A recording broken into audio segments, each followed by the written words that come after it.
തൃണമൂൽ കോൺഗ്രസിന്റെ തീപ്പൊരി പ്രാസംഗിയായ മഹുവ മൊയ്ത്ര കോൺഗ്രസിലേക്ക് എത്തുന്നു എന്നുള്ളതാണ് കോൺഗ്രസ്സുകാർക്ക് ഏറ്റവും അഭിമാനമായ നിമിഷമായി മാറുന്നത്. അതിന് കാരണമാകുന്നത് കോൺഗ്രസിന്റെ PCC അധ്യക്ഷനായ അധിർ രഞ്ജൻ ചൗധരിയുമായിട്ടുള്ള സംഭാഷണം തന്നെയെന്ന് വ്യക്തമാണ്. നമുക്കറിയാവുന്ന കാര്യമാണ്, അധിർ രഞ്ജൻ ചൗധരി ഒരു MP കൂടിയാണ്, ബഹ്റാംപൂരിൽ നിന്നുള്ള ലോക്സഭാ അംഗം. മഹുവ മൊയ്ത്ര നേരത്തെ ലോക്സഭാ അംഗമായിരുന്നു. അവരെ ലോക്സഭയിൽ നിന്ന് പുറത്താക്കിയത് സംഭവബഹുലമായ ഒരു വാർത്തയായിരുന്നു. കൃഷ്ണനഗർ ലോക്സഭാ തിരഞ്ഞെടുപ്പിലാണ് അവർ വിജയിച്ചത്. 1,00,000-ലധികം വോട്ടുകൾക്ക് ജയിച്ച അവർ തൃണമൂൽ കോൺഗ്രസിലെ തീപ്പൊരി പ്രാസംഗിക എന്ന രീതിയിൽ പാർലമെന്റിൽ BJPക്കെതിരെ ഘോരഘോരം വാദിക്കുന്ന ഒരു നേതാവായിരുന്നു. എന്നാൽ മമതാ ബാനർജിക്ക് അവരെ ഇഷ്ടമേ ആയിരുന്നില്ല എന്ന് മാത്രമല്ല, കനത്ത അസൂയയും കുശുമ്പും മമതാ ബാനർജിക്ക് ഇവരോടുണ്ടായിരുന്നു. അത് മാത്രമല്ല, അവർ വളർന്ന് വലിയൊരു നേതാവുകയും തൃണമൂൽ കോൺഗ്രസ് ഭാവിയിൽ അവരിലേക്ക് ആകർഷിക്കപ്പെടുകയും മഹുവ മൊയ്ത്രയിലേക്ക് തൃണമൂൽ കോൺഗ്രസിന്റെ അണികൾ ഒഴുകിയെത്തുകയും ചെയ്യും എന്ന ഭയം മമതയെ അലട്ടിയിരുന്നു എന്നുള്ളത് വാസ്തവമാണ്.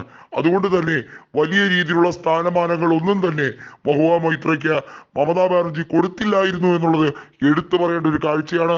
മാത്രമല്ല, പ്രതിസന്ധി നിറഞ്ഞ ആപത്ഘട്ടങ്ങളിലൊക്കെ മഹുവ മൊയ്ത്രയെ തള്ളി പറയുകയാണ് മമതാ ബാനർജി ചെയ്തത്. ഇത്രയും ക്രൂരമായ രീതിയിലുള്ള അവഗണന അത് മഹുവ മൊയ്ത്രയെ സംബന്ധിച്ചിടത്തോളം സഹിക്കുന്നതിലും അധികമായിരുന്നു എന്നുള്ളത് എടുത്തു പറയേണ്ട ഒരു കാഴ്ചയാണ്. അതുകൊണ്ട് തന്നെയാണ് താൻ തൃണമൂൽ കോൺഗ്രസ് വിടുന്നു എന്നുള്ളത് വ്യക്തമാക്കിക്കൊണ്ട് മഹുവ മൊയ്ത്ര കോൺഗ്രസിലേക്ക് ചേരാൻ ആഗ്രഹിക്കുന്നത്. അത് മാത്രമല്ല, കൃഷ്ണനഗറിൽ കോൺഗ്രസ് സ്ഥാനാർത്ഥിയായി മത്സരിക്കുമെന്നുള്ളത് ഏറെക്കുറെ ഉറപ്പായി കഴിഞ്ഞിരിക്കുന്നു. നമുക്കറിയാം, രാഹുൽ ഗാന്ധിയുടെ ജോഡോ യാത്രയെ പോലും ആക്രമിക്കാൻ ശ്രമിച്ച തൃണമൂലിന്റെ ഗുണ്ടായിസ പ്രവണതകൾ അതൊരിക്കലും പൊറുക്കാനാവുന്ന കാര്യമല്ല.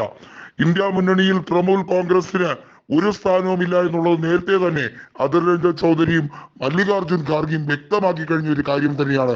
ഇന്ത്യ മുന്നണിക്കകത്ത് അവർ നിന്നാൽ അത് ഏച്ചുകെട്ടൽ പോലെ ആയിരിക്കും എന്നുള്ള കാര്യം കൃത്യതയാർന്ന തീരുമാനമായിരുന്നു. അതുകൊണ്ട് തന്നെ 2 സീറ്റ് നൽകാമെന്ന മമതാ ബാനർജിയുടെ ഔദാര്യം വേണ്ടേ വേണ്ട എന്ന് പറഞ്ഞാണ് അധിർ രഞ്ജൻ ചൗധരി അവരെ ആട്ടി പുറത്താക്കിയത്.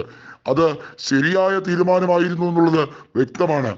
അങ്ങോളം ഇങ്ങോളം തലങ്ങനെയും വിലങ്ങനെയും തൃണമൂൽ ഗുണ്ടകൾ നടത്തുന്ന നരനായാട്ട് ഒരിക്കലും അനുവദനീയമല്ല.